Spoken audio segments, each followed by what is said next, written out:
Welcome to Healthy Women's Webinar, the Presidency, Congress, and the Supreme Court 2020 election and women's health. This has certainly been an interesting year, from the COVID-19 pandemic to our recent elections. As we continue to drive the significance of education on public policy that is grounded in science in order to continue improving women's health, today's conversation is more relevant than ever. It is critical to understand how women's health may be affected if the election results hold and we have former Vice President Joe Biden as president and Senator Harris as vice president, a Republican-led Senate, and a Democratic-led Congress, and a Supreme Court now dominated by conservative appointees. This is truly an historic moment. 100 years after women achieved the right to vote, to have a woman elected to vice president and one of color and multiculturalism. Change is happening in our country, and we are part of the movement, providing education and empowerment to all women. On November 10th, the Supreme Court heard the case before it on the Affordable Care Act. There is much speculation on what decision the justices will reach. We will certainly be discussing today what that may look like, if a decision to strike down the Affordable Care Act could have on women's health.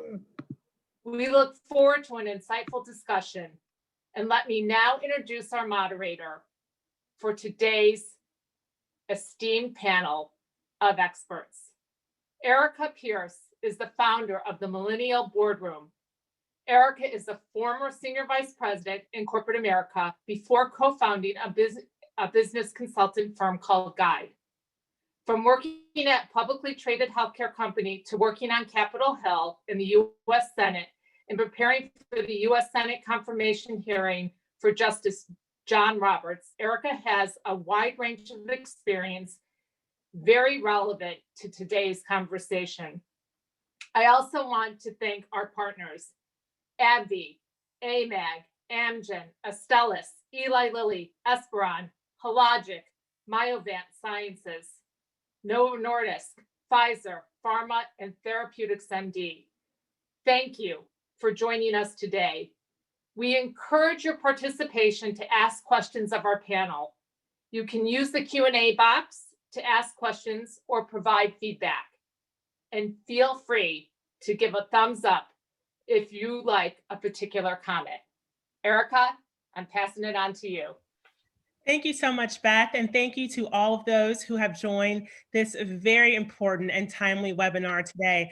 I have some good news and some bad news. The good news is that we have a powerhouse panel of women to speak on these very important issues. And the bad news is we only have an hour, but we will definitely make good use of this time. I'm excited about this discussion. These are issues that we all care about because what we know is that every issue is a woman's issue.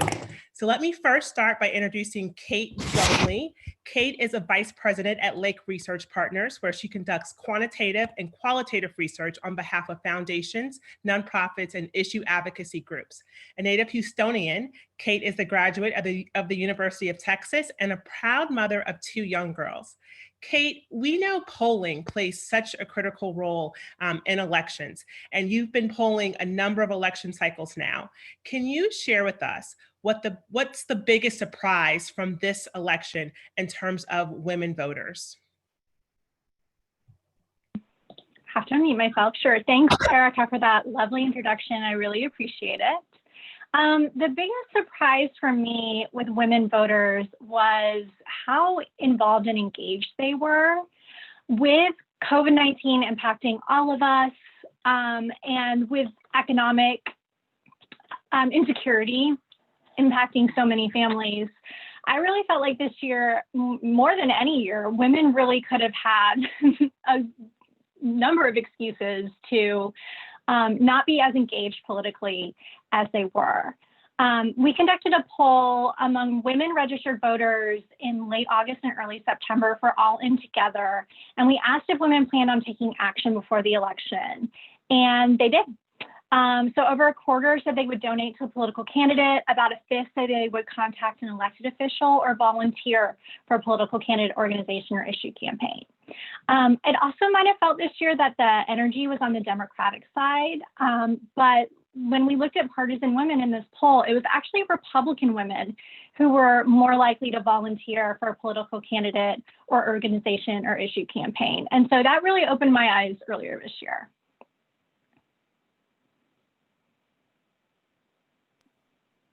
Thank you, Kate. And did you have a few slides you want to share with us, Kate, as well? Yeah, definitely. I was asked to pull together a couple of slides about what happened in the election this year. So let me go ahead and share my screen and get started with that.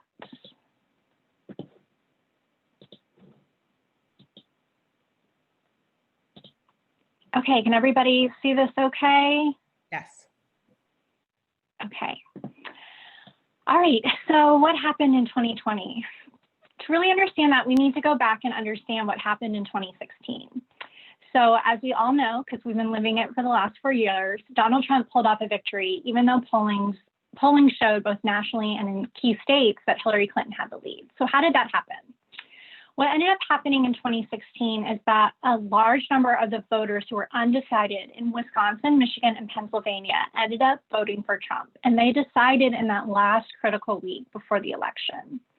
We also had a systemic error where polls across the board in 2016 were oversampling white college-educated voters and undersampling white non-college educated voters, which made up a lot of Trump's vote. And then there was, we think, a bit of Trump voters being less likely to respond to a poll, and perhaps a bit of a shy Trump vote as well in 2016. So what's different in 2020? And then how did Joe Biden secure victory in the Electoral College and the popular vote? Well, this year there was unprecedented turnout on both sides, but Biden was able to consolidate his party early and better, and there was a lot of enthusiasm around early voting on the Democratic side. And that showed up again in the three key swing states of Michigan, Wisconsin, and Pennsylvania. Biden did really well among independents. He did better than Hillary Clinton among suburban voters and moderates.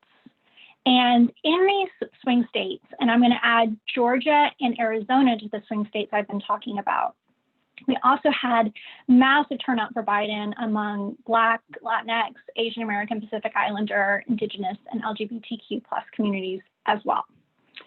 Biden had a lead in key battleground states in that last week before the election, but polling showed right before the election that things were tightening up.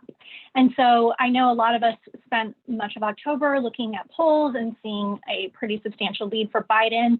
And again, just like in 2016, in that last critical week before people were voting on election day, things did start to tighten up in the race. What else happened in 2020 and how did we get to where we are today?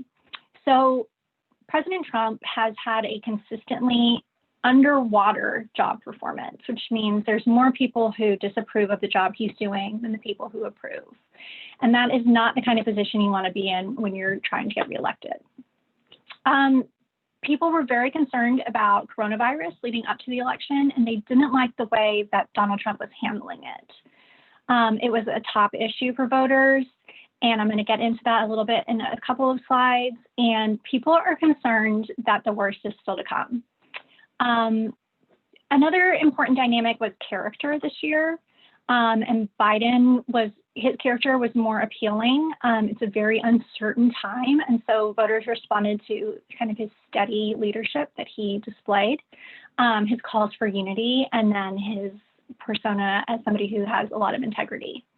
And then the gender gap, the last thing I'll say before I move on to showing you guys who voted for who and why and how, was that the gender gap did show up and play a huge role this year, with women voting for Joe Biden and men voting for Donald Trump. So let's get into some of these different demographic groups and how they voted before and on election day. So as we all have witnessed recently, Joe Biden won both the Electoral College and the popular vote. And it's really a story of two groups. Who are our Trump voters? They tend to be men, they tend to be older, they tend to live in the Midwest and the South, and they tend to be white and obviously Republican. On the other hand, our Biden voters tended to be women, they tended to be younger, they tended to live in the Northeast and the Western part of the country, they tended to be Black, Hispanic, Asian American, Pacific Islander, and they also tended to be Democrats. But before I move on, I do want to highlight an important group is independents. And you can see here on this table, I have all the different subgroups that independents broke for Joe Biden by 10 points. So we can't just talk about race when we talk about polling, and we can't just talk about men and women when we talk about polling. We need to go a couple levels deeper to really understand the dynamics in American politics today. So as I already mentioned, Black and Latinx voters helped deliver victory for Joe Biden, and that crossed race. That crossed gender, excuse me. So both Black men and women and Latino men and women were voting for Joe Biden. When it comes to white voters, you really have to look at educational attainment. So non-college men and women who are white, both are the core of support for Donald Trump. And they weren't in 2016 and they remain so today. And part of the reason that it was such a close election and you had so many votes for Donald Trump is the Trump campaign was very effective at turning out white non-college men and women. On the other hand, white college-educated women have become a more reliable core constituency for Democrats, and that bore out again this year. There's also a marriage gap. So married men and women tend to vote Republican, and that happened this year, and unmarried men and women tend to vote Democratic. Now, again, if we took this down another level and we looked at this by race, those same patterns that we already talked about would be apparent. This is just aggregating everybody together. And it's really the white married men and women who are pulling that to the Republican side.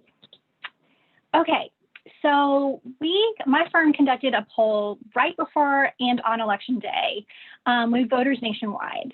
And I have the ability to pull out what women voters were thinking as they were deciding for whom they were going to vote. And again, this is a story of two electorates. So we have the Trump voters and then we have the Biden voters. And the Trump women, the top issue for them, as you can see on this table, far and away was the economy and jobs. About half of women who voted for Trump said that that was the most important issue to them. On the other hand, for the women who were voting for Biden, which are the blue bars on this, COVID-19 was the top issue for them as they were deciding. And then this was followed distantly by both healthcare and racial justice issues. The Kaiser Family Foundation is a great resource for public opinion research on healthcare issues. And in October, they asked voters, registered voters, how important these healthcare issues would be when they were deciding for who they were going to vote for this year. This is not just women. I couldn't find that, so this is everybody. But I just wanted to give you a sense. All of these healthcare issues are incredibly important for voters this year. At the top of the list is protections for people with pre-existing conditions, and that's followed by lowering cost of healthcare for individuals and the future of Medicare. But when you see these numbers that are so important, I mean, there is not a single issue on here, if it was standing alone, that wouldn't be incredibly important to voters. And then as we transition into the other speakers who are going to be talking about some other healthcare issues, I just wanted to give everybody a sense of the time series attitudes among women toward the ACA. So you can see on this slide, we have the blue line over time. I went back a year to last November, and more women are saying that they have a favorable opinion than an unfavorable opinion towards the ACA. So that's a little bit of the lay of the land and the context around the election and some healthcare issues that I wanted to share before the other panelists share their expertise. And thanks for the time. Thank you, Kate. Seeing those numbers and figures, it definitely is very fascinating, and I think it shows that also healthcare will certainly be a prime issue as we move forward with the new Congress and new administration. I'd like to now turn to Rachel Stauffer. Rachel serves as a director at McDermott Consulting, where she works on several health policy initiatives. Earlier in her career, Rachel worked in several senior health legislative roles in the personal offices of members of Congress, Department of Health and Human Services, and in the space of health IT. Rachel, let's start with this question. Based on the outcome of the election, what are your predictions for House leadership committees that focus predominantly on healthcare issues? What do you expect will be their priorities and focus in the new Congress? Sure. So I guess first I'll do a brief sort of landscape, I guess, a little bit of level setting of what the priorities have been in this Congress. And I guess I would say that they would be bucketed into, I'm sorry, I have kids in the background, so I'm sorry, just dumped out a whole bucket of toys. So they would be divided into sort of two buckets in my mind, pre-pandemic and post-pandemic. So I think priorities definitely shifted in terms of Congress and the administration during those two time periods. If you recall back to 2019, which is, I think, very difficult for all of us on certain days, Congress was focusing on prescription drug costs, surprise billing, and that was sort of, in terms of the health space, the big issues, that was sort of it. There were some other efforts like Cures 2.0, some diagnostic reforms, and things like that. But it was heavily focused on the two issues of surprise billing and prescription drug costs. Shift to post-pandemic, and obviously everything changed. There's no normalcy to Congress. There's no normal schedule that they had before. And really the only things that they were getting through were relief packages that were related to the pandemic. And so I think members and the administration had to shift their priorities to kind of fit into that approach. So there were some things that maybe were in Cures that could be included in, a pandemic focused bill, but really Cures wasn't going to pass on its own. The second thing I'd say about post-pandemic is that new issues came to light. Telehealth is one of those. There was obviously a long effort pre-pandemic to expand telehealth, but really the spotlight has focused on that as a major issue for Congress and for the administration moving forward. So I think it's just a different lens that we are looking at in terms of any sort of health policy issues now, and at least in the beginning part of the next administration. I know we're going to dig into that in a little bit. And the last thing I'll say to answer your specific question was about congressional leadership and committees. I'll focus on the House side, as you asked. I think that largely the top leadership of the party will remain the same. Nancy Pelosi as Speaker and Kevin McCarthy as minority leader. On the committees that oversee health issues, primarily Ways and Means and Energy and Commerce. Ways and Means is expected to stay the same. Richard Neal as the chair, the lead Democrat, and Kevin Brady as the lead Republican, the ranking member. On the Energy and Commerce Committee, the top Democrat, the chair, Frank Pallone, is expected to remain. There is a race for the ranking member between Michael Burgess and Kathy McMorris Rodgers. They have very different styles of legislating, and Burgess has a long history in health. Kathy McMorris Rodgers has some history, but not as robust as Burgess. And so there's a little bit more of an unknown with Kathy McMorris Rodgers. It would be a great opportunity to have a woman at the top of that seat there. So I think that's a consideration of the Republicans in terms of who they would like to see there. It's not based on seniority in the House side. So it is a race, and anyone can kind of throw their names in the mix. So we'll be watching that to see how that might change the dynamics of the issues that they'll be addressing. Thank you, Rachel. Certainly, I think this next Congress will be interesting on a number of fronts. Now I'd like to introduce Ray Downs. Ray co-founded Tarplin, Downs & Young 15 years ago after spending nearly a decade in senior staff roles in Congress and in the executive branch. She served as subcommittee staff director and health policy advisor for a member of the Senate Health, Education, and Labor Pensions Committee. In 2002, she served as Principal Deputy Assistant Secretary of Legislation at the Department of Health and Human Services, with her primary focus on regulatory matters under CMS and FDA. Welcome, Ray. Thank you, Erica. Glad to be here. And would like to hear your opening remarks, please. Sure. I mean, I think just first of all, thank you for having me join the panel today. What an august group of women. I'm really grateful to be here. Erica, you're a fabulous moderator, and Beth, I think set the table beautifully with respect to what all of this means, what, Kate's polling information shared with us relative to the role of women in the election, but I think the influence of women on, frankly, the legislative agenda that Rachel articulated is going to be really meaningful and really exciting. I do think, to your earlier comments, Rachel, the notion of surprise billing and, addressing issues around access to drugs and drug pricing, other sort of healthcare issues really were not entirely displaced, but certainly reoriented relative to what happened with the pandemic, just truly taking the oxygen out of Washington in terms of the existing agenda. And I think that is going to continue into next year. And I think for us, as we think about what are the healthcare issues that impact women, but also families and just folks in general, surprise billing is going to come back into the lens. I think it's clearly been an issue that has revealed itself as a potential problem relative to even just seeking testing and treatment relative to COVID, but it also candidly is something that there is tons of bipartisan support for, sort of regardless of some of the other issues that swirl in a more partisan way. So I do think we should expect to see that heading into next year. And I think the issue of drug pricing, candidly, the impact of COVID on drug pricing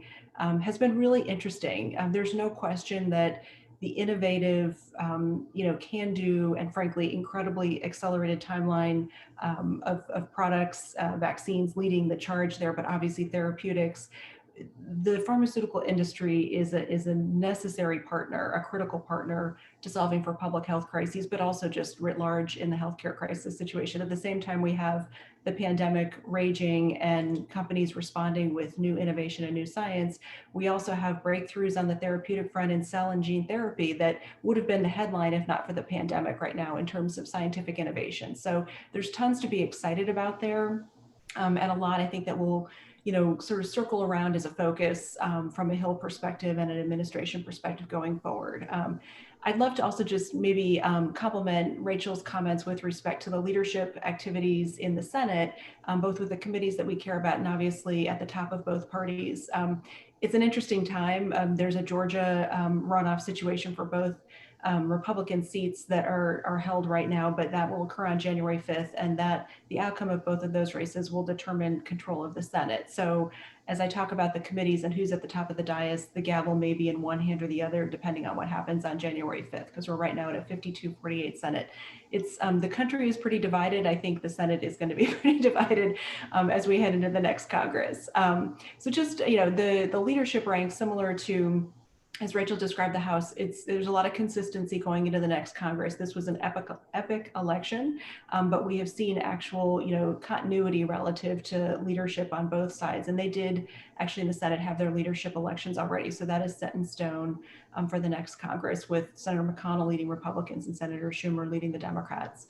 At the committee level, though, we have a fair bit of transition, not as a consequence of the election per se, but really because of retirements and or term limits. So at the Finance Committee, Senator Grassley is term limited in his chairmanship, so he will be rolling back to the Judiciary Committee. And Senator Crapo from Idaho, who has been leading the Banking Committee in the Senate, will actually begin leading the Finance Committee for Republicans in the next Congress. And he's a different cat on some of these issues that we've just been talking about, whether it be surprise billing or drug pricing. So I think we'll see not a complete abandonment of the agenda that was previously implemented or at least advocated for by Senator Grassley, but we'll definitely see some pretty significant moderations to some of those positions. At the Health Committee, where public health will be front and center, including FDA issues, cures, as Rachel mentioned, all of those discussions will occur over the next couple of years. We have Senator Alexander, who's really been kind of an iconic legislator in the Senate, retiring after decades in the Senate, who will replace him at the top of the dais for Republicans is still a little bit up in the air. Richard Burr is next in seniority. In theory, it is likely to be him, but I think that still remains undecided given some other issues that he's dealing with right now. If not Senator Burr, Senator Rand Paul is next in line after Senator Burr. And talk about a variety pack, as I like to think of the option there. Very different members, very different agendas, very different work style. And leading a committee is not as glorious as it sounds. It's a lot of work. It's a lot of gently co-opting members down dais on your side of the aisle and trying to be bipartisan and get your work done. So I think Senator Paul would have to approach it probably differently than I think he's functioned as a down dais committee member if he were to hold the gavel or be at the top of the dais. And then the last but not least, which I think is really important because she's sort of I think of her as a hometown girl story, is Susan Collins from Maine, who defied a lot of the polling, as Kate talked about, with respect to easily winning re-election, relatively speaking, in Maine. She's an incredible member, a huge healthcare force among the Senate Republican Conference, but very much in the Senate as an institution. And she is termed out of her chairmanship of the Senate Aging Committee, where she's done an enormous amount of work on women's health and women's rights issues, particularly focused on senior populations. So that transition will occur, and not clear yet who will assume the top of the dais there. So just to give you a flavor, there's a lot of change afoot, a lot of impact on women's issues, but also, frankly, a ton of opportunity in healthcare specifically, but more broadly as we head into this new Congress. So thanks again for letting me impart that, and look forward to the conversation. Thank you, Ray. I love your insights. You could do some commentary, it sounds like, on the news. Let's now turn to Dorian Mason. Dorian serves as the Director of Health Equity at the National Women's Law Center, where she identifies and prioritizes the needs and voice of underserved population. Dorian is an expert in coverage and access to healthcare, having worked in depth on the implementation of the ACA in New Mexico and issues related to culturally responsive outreach and care for Black, Latinx, Native Americans, Asian Americans communities across the country. Welcome, Dorian.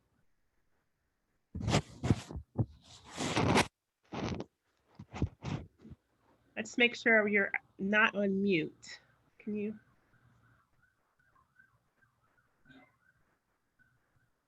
The fun of Zoom.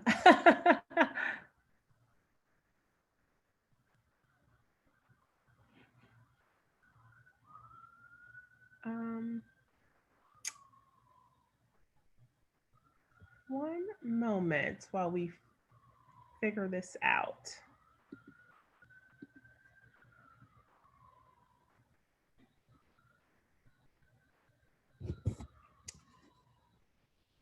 Okay, why don't we do this?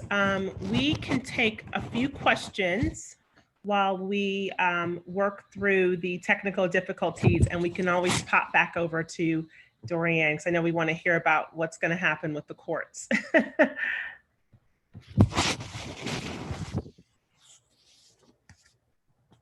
Okay, I think that's what we'll do.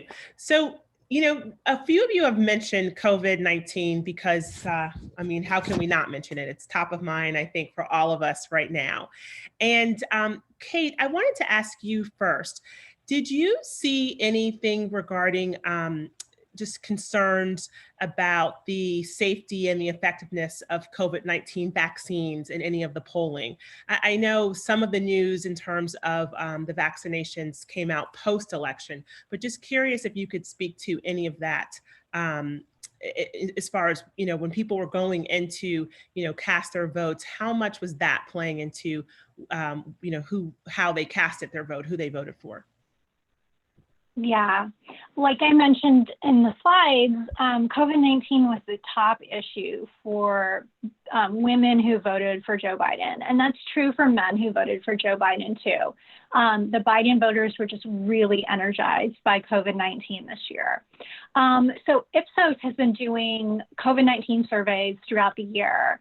And in their most recent survey, which they just released today, actually, just under half of Americans said that they were likely to get a first-generation COVID-19 vaccine as soon as it's available. But that's up from 38% in early October. So when you see a 7-point increase in the matter of about a month, things are moving in the right direction. And in this survey, when folks were presented with a range of conditions around the vaccine, safety appears to produce the greatest level of interest.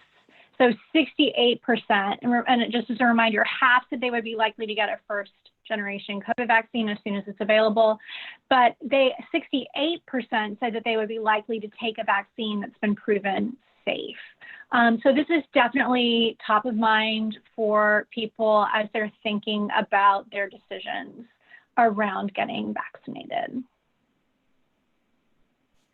And Rachel, Ray, any thoughts in terms of how Congress and the new administration can help handle, these concerns and the issues around COVID-19 and specifically around the vaccination? And before you answer, Dorian, I'm going to suggest, I was going to suggest she go out and come back in, but she preempted me. So I'll turn first to you, Ray. Yeah, absolutely. And I do think that there is much that could be done to really validate the confidence of the vaccine, the scientific integrity that will go behind the, emergency use authorization, which is sort of stopped short of a full approval at FDA. But I will say, in fact, today, as we do this panel, FDA put out essentially an additional statement and guidance document about being very transparent and posting the scientific data, the clinical review data relative to the approvals, presuming that they come, which I think we do expect that they will at this point. And I think part of it is just, again, making providers aware, highly educating providers, talking about all of the post-market work that will be done to track the vaccination now that it has happened. And I think we're also starting to see members of Congress who are participating in some of these phase 3 trials. Rob Portman, Republican senator from Ohio, just announced today that he's actually a participant in a phase 3 trial for one of the COVID vaccinations. So I think a lot of communication and verbal reinforcement, but it really is about the data and making sure that the public has access to the data, which I think, candidly, the manufacturers have been very open about. It's a very different exercise in drug development and public communications than we normally see. So there's a lot that can be done, that will be done, but there's no question, the elephant in the room, the fact that the election is behind us, clearly makes it a little bit easier for people to have some confidence in what they're hearing from elected officials. But Rachel? Yeah. I totally agree with that. And I think that the transparency factor has been huge. And the fact that there are, once Moderna and Pfizer came out with their effective rate, that, there was a lot of play up and hype and support for that, because I think 90 and 95 were higher than a lot of people had anticipated, which is great. But I think it was nice that, you had public health experts inside and outside the government saying that is a good step and kind of reinforcing that. I do think one thing I'll add is from the congressional perspective, I think they're doing or have done a lot around coverage. I think that's an important component, meaning it's supposed to be a free vaccine. And they mandated that in one of their previous relief packages. And now CMS, Center for Medicaid and Medicare Services, is implementing that. Ryan mentioned sort of the provider participation, and that's going to be very important. But at least they've already set up those mechanisms. They know how much they're going to pay providers. They know that it's going to be free to the general public. And that's also an important component in terms of Congress's role, to try and reinforce people to get the vaccine. Thank you, Rachel. Dorian, we'll try to see if we can hear you this time. Okay, is this better? Yes. Okay, wonderful. Not sure what happened there.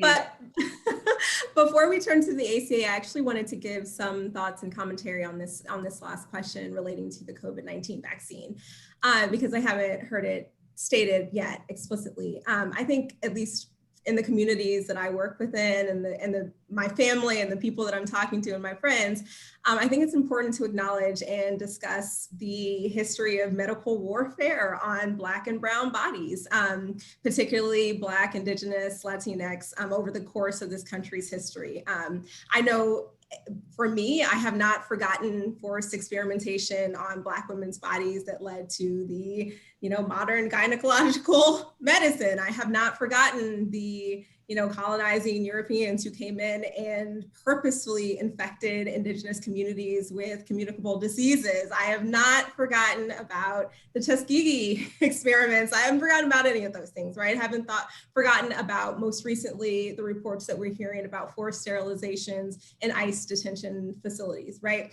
And so for me, I think that our community's collective memories are quite long, and there is some hesitancy to immediately engage in a vaccine that is a response to a pandemic, particularly when there has been a lot of political pressure to get it moving.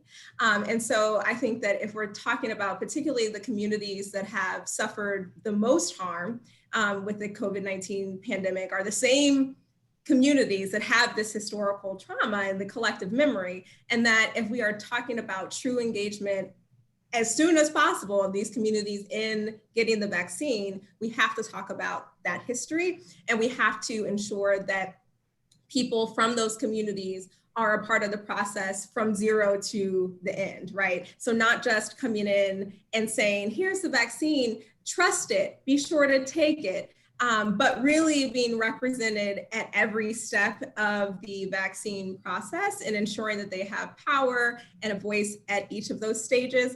And then I think that the most disproportionately impacted communities are going to feel more comfortable engaging in this vaccine or taking the vaccine. Thank you, Dorian. I think that's an important part of the conversation.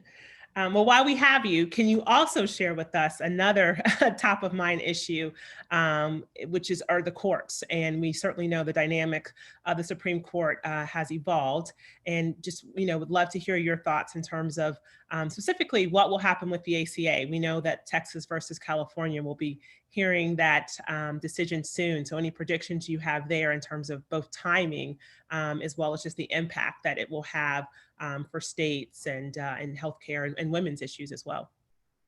Absolutely. So I think what we know, particularly in light of the pandemic, is that the ACA is absolutely on the top of everyone's mind, and that the threat is no longer hypothetical, right? So we watch Congress try to repeal the ACA for years and years and years, and they were not effective in doing that. And so in turn, now we see the ACA back in court yet again.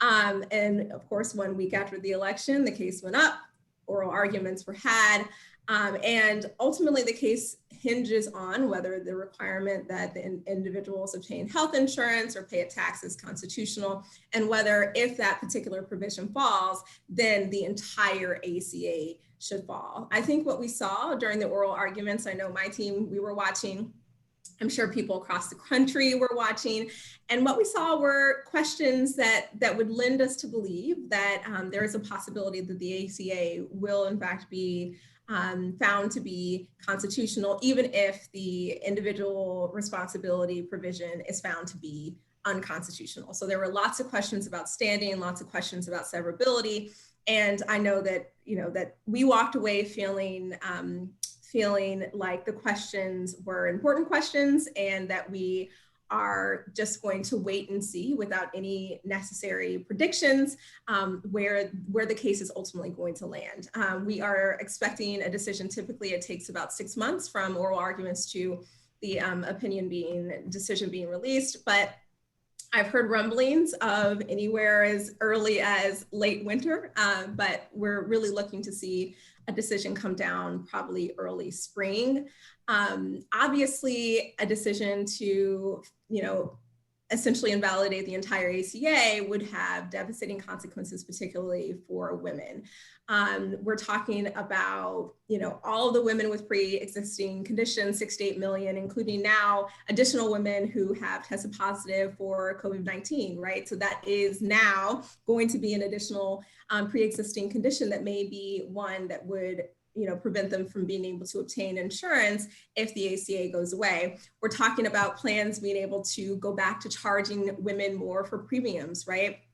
And if they are employed by a small employer, charging that small employer more for premiums, going back to plans that didn't have comprehensive coverage, such as maternity care, going back to categories of people who are now eligible for Medicaid, not being able to get that coverage, or if you're getting your coverage through the exchange, those exchanges go away.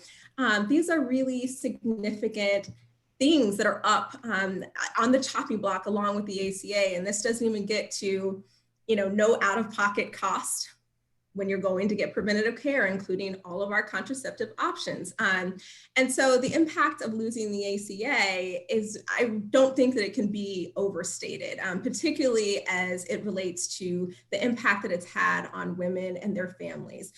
This lawsuit, the new Supreme Court justice, it's all coming into play, and we don't know, whether or not at the end of the day that we're going to have the ACA as it stands, and particularly because of our congressional makeup, it makes this case even more important. Because if the ACA goes away, what replaces it? And what Congress is going to get something through to replace it? And so, right now we're just waiting. We'll have a decision hopefully by the spring, and we'll know whether or not, millions of people are going to continue to have healthcare during, one of the most horrible pandemics that we've had in a century. Well, the theme continues, and we wait. So let's talk about a few other issues. And this, just a reminder to all of the attendees, if you have a question for any of the panelists, please put it in the Q&A section. It should be at the bottom of your screen. And I'd be happy to ask them and share your questions with our panelists today.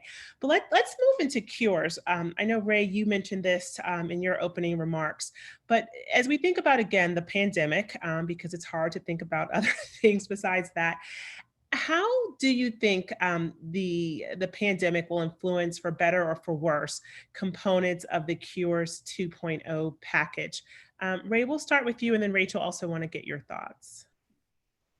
Sure. I mean, I think we've already seen, and Rachel has deep history on cures, so I'm going to defer to her on much of this question. But I think from a Senate perspective, at least, maybe that's a way to think about it. Obviously, the pandemic has blotted out just the bandwidth of the committees that would normally be considering a package like cures. And, it's the Help Committee in the Senate, for the most part, of the finance as well, on some pieces of it.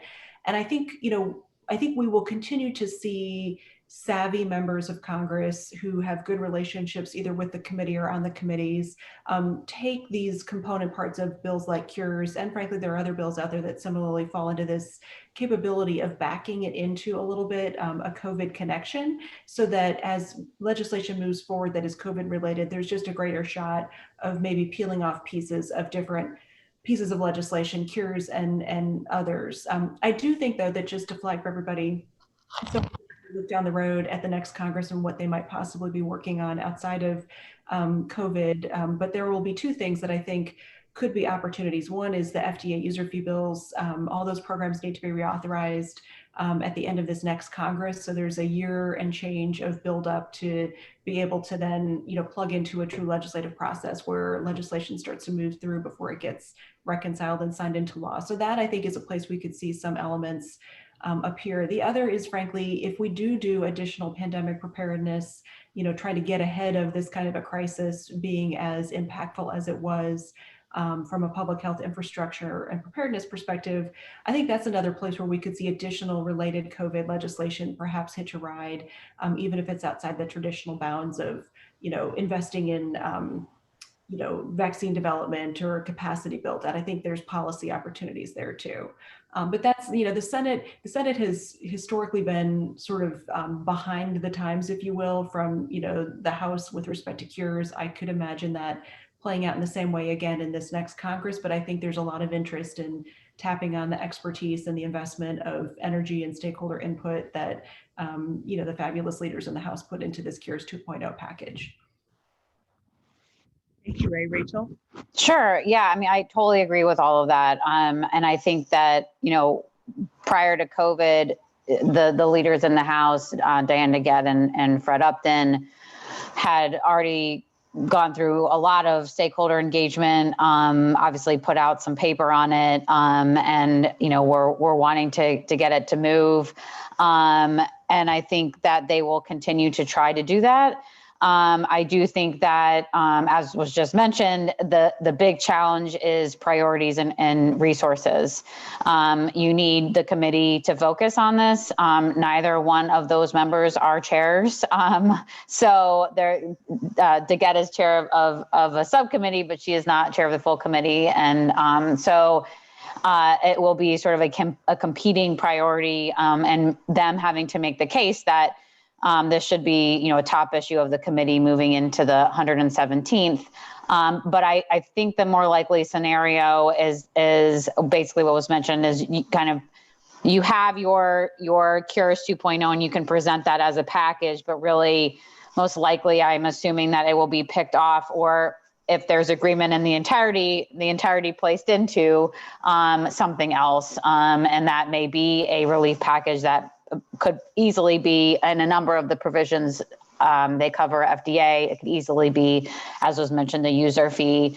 And so then you kind of whittle away at those, at what they were trying to accomplish in Cures, and kind of piecemeal them into other vehicles. I do think, though, that, as you get further along in the year, if there's less need for, a focus on the pandemic, which I guess some would argue you can't anticipate with a vaccine, that there will be opportunities to sort of shift the focus to other issues away from the pandemic, to other major sort of healthcare bills. I do also agree with the Senate. Alexander was a key leader in Cures the first time around, and so he won't be there.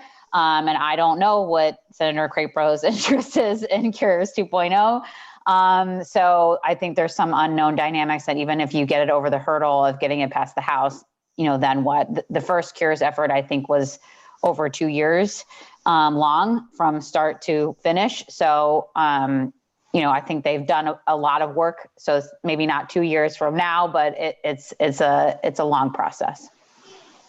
And Rachel, just to follow up, we have a question from the audience. Do you think it's possible to, if it does get out the House, to pass it cleanly without it being loaded with the long wish list of issues? And do you think it's possible to pass something as big as Cure with a divided Congress?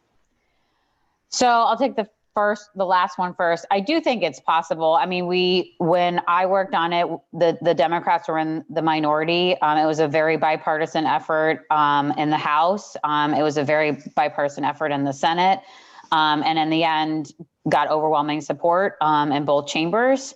So I don't think that this congressional makeup changes that dynamic too much. But that is also on the sponsors to try to make sure that they're talking to their coalitions, talking to their members, ensuring that provisions are getting included that can be agreed upon, and entering those sort of negotiating and compromising phases. I think that on the other question, the other outstanding issue is the cost. I don't know how much this is going to cost. The first one was a nice chunk of change. It was all offset. But I don't know, how that's going to play out. That is a big issue consistently and historically, but I think will continue to be a big issue moving forward because of all the money that has been dedicated to the relief packages. You've seen members kind of become a little bit more cognizant. That's one reason why we have not seen the next relief package, right? They're haggling over the price. And so you can see that coming into play, particularly for these issues that may not be solely focused on the pandemic. So that can be a barrier. Thank you, Rachel. We also have a question about reproductive health. And Dorian, I want to turn to you for this one. What are your thoughts in terms of any predictions you have around reproductive issues that Congress will push in the next year? And do you think that the contraceptive mandate is once again ripe for a court battle? Okay, so hopefully you can hear me. Oh, good. You can say, okay, perfect. I was like, very concerned. Okay. So I think that this is the perfect question to follow Rachel and Ray, because they talked so much about the changing landscape and what it means for congressional action. And I couldn't agree more. The landscape, I think it's changing. We have a new administration. Hopefully it will continue that way. We have, a more conservative Supreme Court, and we have most likely a divided Congress. And that is now our landscape for the fight for reproductive rights. And this is all, of course, set against the backdrop of most Americans believing in a woman's right to decide, when, if, how to bear children. And so what we're seeing is that most of this is playing out in the courts. We have cases that are coming up and making their way through the courts this year. Supreme Court heard arguments for Little Sisters of the Poor versus Pennsylvania, and ultimately held that the Trump rules would be allowed to go into effect, meaning virtually any employer or university could exclude birth control from their health plans, really lowering the bar for that type of eligibility and exemption. But the case isn't technically over, and there are still some substantive questions that remain and that will most likely make their way back to the Supreme Court again. As it relates to reproductive care and abortion care, we have Jackson Women's Health Org v. Dobbs, and that's a 15-week ban, which would essentially, again, sort of piece away and pick away and undermine a woman's right to choose through essentially 1,000 little cuts, right? So rather than a complete invalidation or overturning, it's just piecing away and taking away the rights case by case. So what does that mean? What does it mean when we have a much more conservative court, both all the way down district level, all the way now to the Supreme Court? What can Congress do? We are really hoping to push Congress to pass the Women's Health Protection Act, and most importantly, to ensure that any appropriations bill don't have restrictive riders. So, right, limiting access to reproductive care through an appropriations bill. And so I think those are going to be the areas that we are the most discreet and most able to hopefully push on. And of course, depending upon what our Congress ultimately looks like. Right now, as was stated, we have 2 outstanding Senate seats that will absolutely change the tide and the course of what negotiation really looks like in Congress. If those 2 seats turn blue, that means a different set of legislative actions could make their way through. If those, even one of them ends up red, then that means that, what we're able to do is going to be much more restricted. Thank you, Dorian. So ladies, I'd like to ask you a final question because, we for the first time have not only a woman in the highest political office in this country, but a woman of color. And we know that the COVID-19 pandemic, especially as Dorian has already spoken about, has had a disproportionate impact on communities of color and also on women for a number of reasons, which I'm sure all of you have been experiencing during this time of quarantine, especially having to work from home and homeschool and do all of those fun things at the same time. So I just wanted to get your thoughts very briefly. What opportunities do you think Congress, the courts, the executive branch have to really alleviate these disparities, and how a female vice president could influence these opportunities? Kate, we'll start with you, then we'll go to Ray, Rachel, and we'll finish with you, Dorian. Thanks. And I want to thank Dorian for bringing up the disparities earlier when we were talking about the impact of the COVID vaccine, because this is a thread that goes throughout all healthcare issues. So for me, I think just the fact that Vice President-elect Harris is a Black woman and an Indian American woman means that this is real life for her. This is not a theoretical for her or her family. I know earlier this year she had introduced legislation to establish a task force to address racial and ethnic disparities that are happening because of COVID-19. And I really appreciated when she did that she tied health disparities to equal pay and to housing and environmental justice. This really shows that the Vice President-elect is taking a 360-degree view of this problem and isn't just thinking about it in the health space. Thank you, Kate. Ray? Thank you, Erica.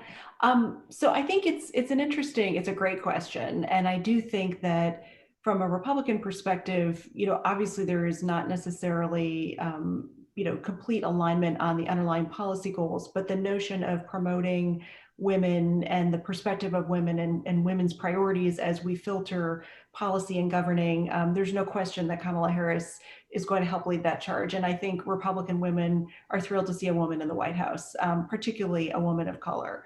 So I think that is a universally embraced accomplishment, and I think it's fantastic. I think we will hear much less about it, and clearly, relative to being in the White House, a less impactful consequence, but important nonetheless, is the fact that of the seats that House Republicans won back in this cycle, almost all of them were women, and including women of ethnic diversity. And so I think there is a trend here, an acknowledgement, a realization, maybe a better way to say it, per all of the polling that Kate talked about with respect to women. Women are a force. Women determined the outcome of this election. And I think they drove candidate selection from the local to the federal level. And I think we will only see that continue. And there's just no question that has a positive impact in terms of advancing sensitivity and really policy prioritization as it impacts women and families. And so I think, I think this is a crazy, toxic, sort of fatiguing time for everybody. But I do think there's some real bright spots that came out of this election as it relates to women's health and women's priority in the policy sphere. And I hope we see that expand. Thank you, Ray. Rachel? Sure, thank you. Certainly agree with everything that's been said. I do think that the big difference here is the lens in which Vice President-elect Harris will look at issues. She has a different perspective. She has a personal perspective, and she will apply it across, as Kate mentioned, sort of across different issues in terms of disparities and how they impact issues outside of health. I was also going to mention the record number of women. I think from the Democratic perspective, we had that a little bit in 2018, and now we have more of it, which is amazing. And I think that is impactful on a number of things. One is the actual policy making and what becomes priorities, having the woman's perspective at the table when lawmakers are writing the policy. It's a different approach. I also think that because women are a very strong part of the electorate, they hold people accountable in a different way than men do. And so I think that's another dynamic that we've seen play out in the last two elections, two presidential elections, as well as the midterms in 2018. But I think that in legislating, there's a different approach to that, because I think the women in Congress also have that approach. And it's just a different way of policy making.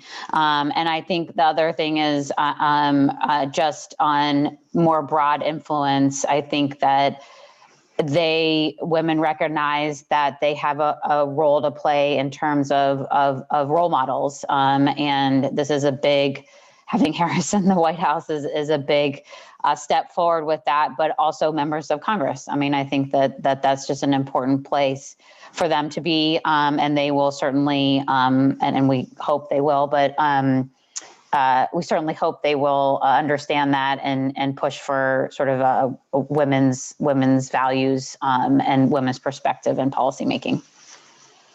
Thank you, Rachel. Dorian, we'll close with you. We have about 1 minute. Those are all so good.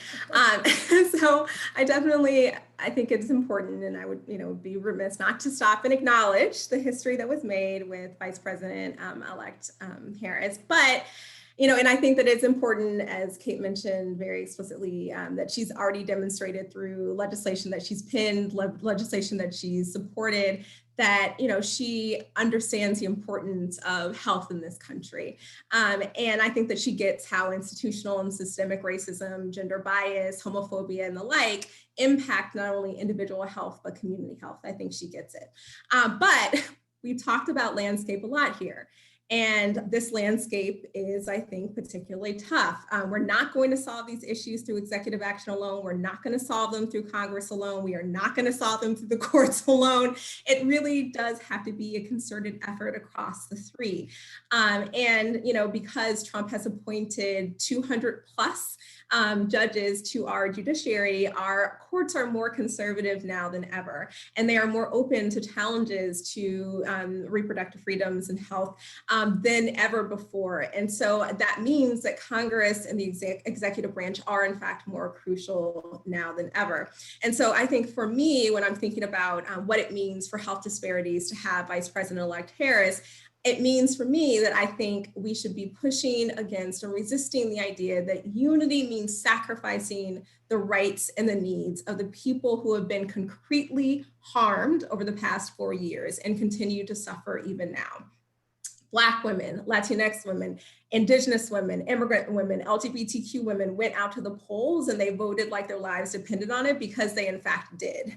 And so for me, I want to see a collective movement asking for policies that reflect the will of the majority of Americans who in fact do support reproductive health and the constitutionally protected rights that we should all enjoy. And so that is what I'm hoping to see, not just with this administration, but also with Congress. Thank you, Dorian, and thank you to all of you. As I said from the beginning, it is very challenging to discuss these issues within 1 hour, but women are very efficient. So thank you so much to you, Kate, Ray, Rachel, and Dorian, and to all of those who attended today. And thank you to Healthy Women for having this very important and timely discussion. We appreciate you being here for this webinar, and we look forward to seeing what's to come in the future. Thank you. Thank you so much.